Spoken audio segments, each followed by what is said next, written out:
नमस्कार, आदाब। मेरा नाम अल्ताफ और आप देख रहे हैं जी मीडिया का डिजिटल प्लेटफॉर्म। आज यानी 28 जुलाई से बर्मिंघम में 22वें कॉमनवेल्थ गेम का आगाज हो रहा है। इस बार अपने देश भारत से 213 खिलाड़ियों को मौका मिला है जो अपने हुनर का लोहा मनवाएंगे और देश के लिए ज्यादा से ज्यादा मेडल लेकर आएंगे। ऐसे में इस बात पर जोर देना बेहद जरूरी है कि आखिर भारत का कॉमनवेल्थ गेम में प्रदर्शन कैसा रहा है।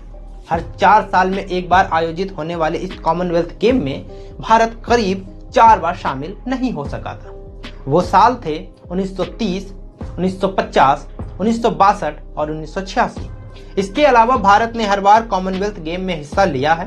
भारत ने सबसे पहले साल 1934 लंदन में हुए कॉमनवेल्थ गेम में डेब्यू किया, जिसमें मात्र 6 भारतीय खिलाड़ियों ने हिस्सा लिया था और सिर्फ एक ही मेडल देश के नाम हुआ था।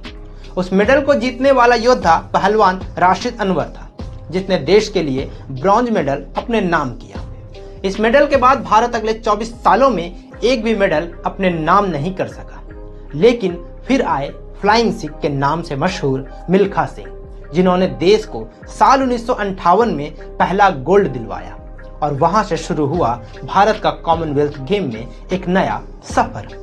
भारत ने अब तक कुल 503 पदक अपने नाम किए हैं और लगातार अपने बेहतर परफॉर्मेंस से दुनिया को हैरान और परेशान कर रहा है। एक वक्त था जब कॉमनवेल्थ गेम को गुलामों का प्रतीक माना जाता था, लेकिन अब इसे दुनिया के बेस्ट स्पोर्टिंग इवेंट में शुमार किया जाने लगा है। तो इस वीडियो में इतना ही।